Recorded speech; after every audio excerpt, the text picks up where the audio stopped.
Is it really necessary to use high temperature cheese when making sausage? Do you want your sausage to be studded with cheese like this one is? Do you think this has high temp cheese or regular cheese? Leave me a comment about what you think. My name's Greg. Welcome to the channel. Let's dig into this high temp cheese debate. So what is high temp cheese? It's cheese that's made at a higher temperature. The milk is at a higher temperature when the curds are formed, and this makes a drier, more dense cheese that has a higher melting point. Simple as that. There's no fancy additives. It's just cheese that's made at a higher temperature and can withstand a higher temperature. Because of this higher temperature, the yield is less and it costs a bit more. So do we really need to spend the extra money? Well, do you want your sausage to be studded like that? And do you think this has high temp cheese or not? Leave me a comment about what you think. Today I'm going to make a jalapeno cheddar sausage, and I'm going to make it 3 ways. I'm going to make one with regular cheese, I'm going to make one with high temperature cheese, and one, I got a comment about how people make their own high temp cheese. So the third one, I'm going to try that. Let's get into this. So for the one, I'm going to use just plain old Tillamook cheddar, just like it is. So I'm going to cut some up. I'm going to measure out how much I need, cut it into cubes. Okay. I'm going to stick these cubes into the freezer so that they'll be frozen when we're ready for them. All right, well, I weighed up some more of the same cheese, and I'm going to cube this up too. So I got a comment about a way that some people treat regular cheese to make it act like a high temp cheese. Now, when you buy high temp cheese, it's not dehydrated, but that was what this suggestion said. I'm going to put it to the test. I'm going to put this in my dehydrator. I'll show you what it looks like when I take it out. If I thought about this just a tiny bit more, like just at all, I think I would have realized it's just going to melt through this. So maybe you could freeze dry this cheese if you had a freeze dryer. But the dehydrated cheese, unless you can do it cold enough that it doesn't melt, I think you need high temp cheese to dehydrate it. You can't trust everything that people put in the comments. Hey, melted cheese snacks aren't bad. These are tasty. If you know why melted cheese tastes so much better than cheese right off the block, put it in the comments. This is a good example of what happens to the cheese and why it works okay in a summer sausage, but we'll see how it does in just a sausage we're going to grill. You know, it melts, but then when it cools down, it more or less takes a solid shape. Even though it melted during the cooking process, because the summer sausage isn't served hot, it cools down and melts, and you slice through it, and you still get, you know, like what you'd get if you slice through that. A little studded look of cheese. It's got this melted and recoagulated taste, which it improves the cheese. I don't know why, but if you do, put it in the comments. Let me know. Or if you disagree with that, put it in the comments. Let me know. Yeah, these jalapeno cheddar sausages, like all sausages, gonna need some salt. Because they'll be smoking at relatively low temperatures, gonna need cure number 1. Just to keep anyone from getting botulism. You know, it's going to be out of the food safety zone for several hours. Going to add some garlic powder. I'm going to add some paprika. Going to use a little bit of ground mustard. Going to add in a little bit of onion powder and some black pepper. And all the amounts for this sausage will be in the description below. All right, there's my salt and spices. I will also be using some non-fat dry milk powder as a binder. I'm going to go see if my meat is chilled down yet. See if it's ready to grind. For this jalapeno cheddar sausage, I'm using 50% pork. What I have here is just fatty pork trim, but pork butt would work great. I'm using 50% pork and 50% beef. And what I have here is fatty beef trim. Brisket or a chuck would work great.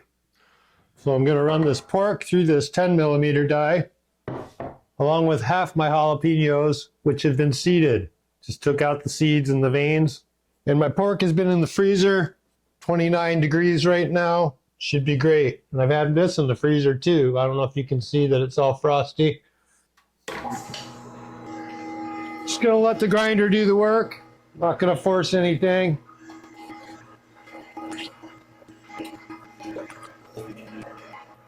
At the end, I'm just going to take a little bit and going to run that back through.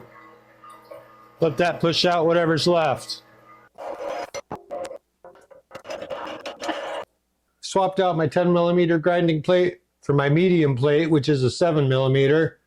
I'm going to run my beef through that, along with the other half the jalapenos, which I've left seeds. If you want it less spicy, you can seed all of your jalapenos.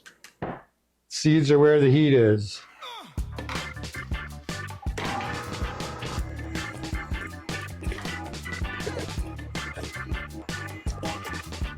And again, I'm just going to take a little handful, run that back through, let that push out the last little bit.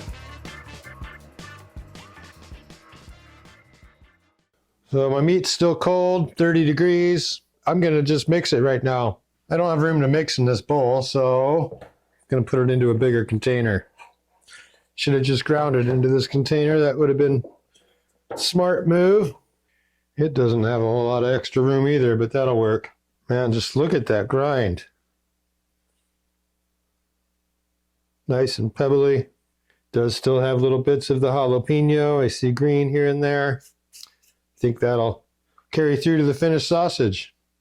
That'll be great. I'm going to add my salt, curing salt, all my spices. I'm going to add my binder.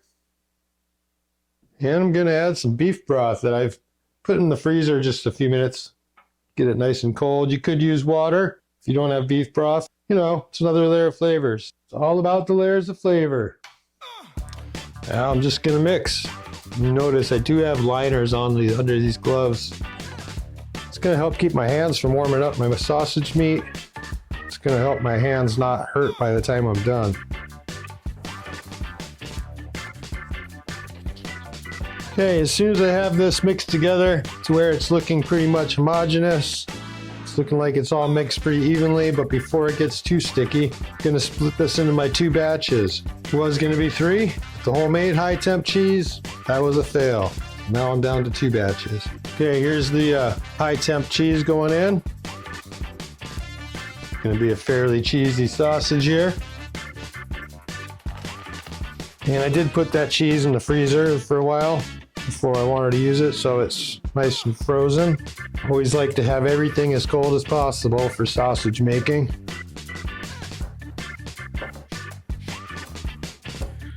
Okay, it's getting pretty sticky. It's pretty much ready. See, it's lifting up my tray. So you can get a big old handful. Sticks to my hand. See, it's got strands coming off of it everywhere. It's the myosin and actin reaching out, trying to grab anything it can. This one's ready for the stuffer. Here's my other batch. This is just my regular plain old Tillamook cheese that I've cubed up and had in the freezer. Just give this a little mix.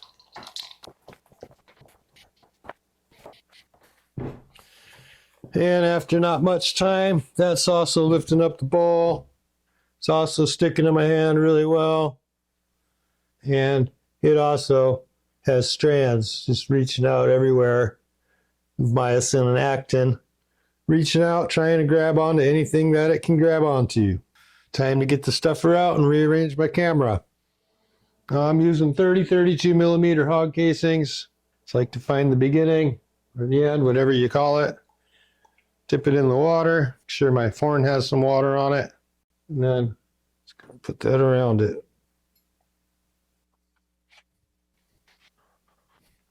And this one here, this is just a short little piece. I always save them and resalt them to storage. Usually use these up first. I like to start with the knot in the end. Some people do just pinch it and start that way. I guess either way works.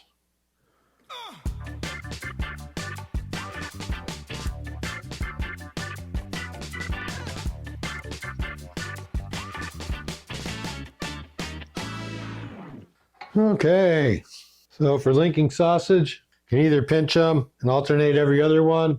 Pinch that. Ooh, that's a little tight. Pinch it. 3 twists toward me. Down to the next one. Pinch it. 3 twists away. But what happens to me is I forget which direction my next one is, so I don't like to do it that way. I like to come down one, pinch it, hold that, go to the next one, pinch it, and these just all are going to go away from me. 1, 2, 3. If they're a little loose, you can just twist more. So if it looks like I got these tight, I'm probably going to burst one. Let's see. Come down and pinch. A little more and pinch. Twist these away.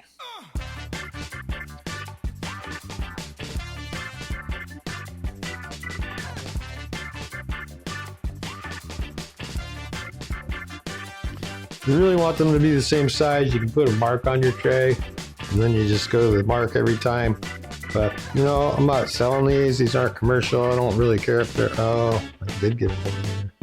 I don't really care if they're all the same. It's kind of the way life is. Everyone doesn't have the same size sausage. Some sausages are bigger than others. It's okay. Oh, that's a big one. So, this first one, I'm not going to worry about cleaning this out. So the first one or two might have a mixture of high temp and not high temp. So for the test, I'll make sure I don't get the first one off the coil. I like to put a few holes in them. If you don't, you should at least put holes where you have air pockets. Those air pockets will give the fat a place to leak to, and your casing might not bind to your sausage. You won't get a snap. Everyone wants a snappy casing, not a chewy casing.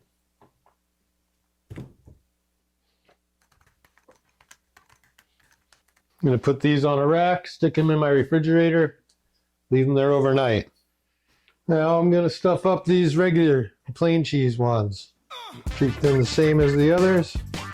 See at the end if the high temp cheese is necessary.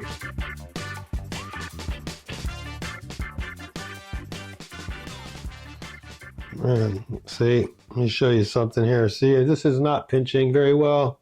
I can make it pinch. These are borderline too stuffed. A couple areas that are looser, so hopefully I'll be able to like push the meat down to that looser area before I pop a casing. I might have gone a little full on some of these. Okay, I'm gonna make it. It's gonna be just fine. Got to the looser part.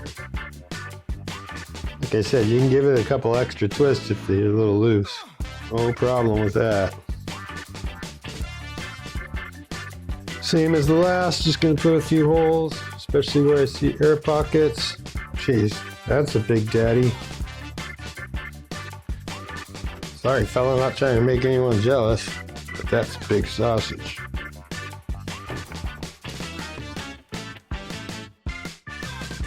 It's on the tray, on the rack. It's going in the fridge overnight. It's going to dry out the casings. It's going to dry out these little areas in between the casings. It's going to let the flavors get to know each other. That's why it's good to do with any sausage. A sausage like this with cure in it, you have to give it time. The nitrite needs time to interact with the protein and convert to nitric oxide and outgas. If you don't give it that time, your sausage will have excessive amounts of nitrosamines. That's the thing that people don't like about the nitrites. Nitrosamines can be carcinogenic. We don't want that. If you have cure in your sausage, don't cook up a test patty unless you've added a cure accelerator. All right, see you tomorrow when we smoke these. Making do with what I got. Still haven't got my smoker made. My son's shop is just too busy for him to get this done. Brought it home for a neighbor to work on. He worked on it for a while, and now he's got surgery coming up, so we'll just see what happens. What I'm doing for now, still using the old smoke canyon that the bear knocked over. Don't have a thermometer yet to replace it, so just got a probe in there, and since it's raining, got a bag over it. But, yep, just trying to keep it below 150 for the first several hours. Pouring rain right now, and when it rains, gets wet in the smoker from the chimney, so got a little roof that allows for airflow. Just got these in there a little while ago. They don't really have any color yet. There's my regular cheese. Here's my high temp cheese. Gonna give them a few hours below 150, and then I'll keep it between 150 and 180 or so till these reach an internal of 150 degrees. Probably takes several hours. Now I'm using alder wood because it doesn't burn very hot. Makes it a little easier to keep this cool. So we'll check in on it in a while. Well, once these have reached an internal of 150 degrees, going straight into an ice bath with them. And this will shock them stop their cooking immediately, and it should help to shrink their casing up right away. Which will help us get a nice snappy sausage. And it really doesn't take long. I just need to cool these down to about 100 degrees or so. Well, these are good to go. They've cooled down to about 100 degrees. And yeah, these are good to go, ready to eat. Although there's one more step I could take, and I think I'm going to, which is blooming. That'll help their color continue to develop. That'll help dry them off a little. Won't really affect their flavor, just really their color. But I'm going to do that for a few hours here. I'm going to bloom these by just hanging them up for a little while. My regular cheese ones are going on a rack over here. These are the couple of smaller ropes I had. Okay. Well, let's take a look here. Let's take a look at this regular cheese. Okay. It's melting. No surprises there. High temp cheese. The high temp cheese, we can still see the cheese a bit better. This summer sausage is not made with high temp cheese. This is made with regular plain old cheese straight off the block. The question isn't really, is high temperature cheese necessary? The question really is, when is high temperature cheese necessary? When you're going to have a hot sausage like this, you don't want it to melt, probably want to use high temperature cheese. If you're making something like a summer sausage, you might just be throwing away your money using high temperature cheese because the regular cheese works just fine. But let's see if it tastes any different and see if our sausage got a snap. First, let's take a look at this. Let's just take a look at that. So besides the cheese melting, we have a good bind, we have a good texture, and we got a decent snap. And like I was saying earlier, when I had the cheese in the dehydrator failure, there's something about melted cheese that tastes different than not melted cheese. Now let's take a look at this one. Casing's got a good bind to it. I'm liking the texture. The cheese is studded. Let's see if it's got a snap and how does it taste. Not surprisingly, they're very similar. It's the exact same sausage recipe. They're both really good sausages. You can't go wrong either way. I would say if you really want to have that studded cheese effect of the look of it, well, you have to use the high temp cheese. Because this one, it's just going to melt a bit. Although, as this is cooling, it's starting to have a bit more of that studded look. And if I'm being honest, which what's the point in lying, right? This is a little more creamy to me. The regular cheese, that melty, oozy cheese. Somehow there's something about the cheese that just tastes better when it's melted. I really don't understand it. If someone understands that, the chemistry involved in it or something, I'd love to hear about that in the comments. But I actually like the texture better, and I kind of like the Tillamook cheese. I just like the flavor in the regular cheese better. The high temp cheese is still creamy. It's got that creamy, cheesy goodness. But I think the regular cheese has just a little bit more of that creaminess. If you're going just for flavor, in my opinion, skip the high temp cheese. That said, we eat with our eyes first sometimes, and that studded cheese look, if that's what you really want, go with the high temp cheese. And again, for a summer sausage, and this is a cooked sausage, it's just that it's cooked and then it's cooled. And so when it cools, that cheese hardens again, gives us the studded effect. I see no reason at all to use a high temp cheese in the summer sausage. If you disagree with me, put it in the comments. If you agree with me, put it in the comments. Either way, I'd love to hear from you. If you like this video, make sure to give it a thumbs up. That tells the algorithm that people are watching and they like it. If you found this interesting, subscribe to my channel. You'll probably find some of my other videos interesting. And whatever you do, put some love into the food you make. Peace.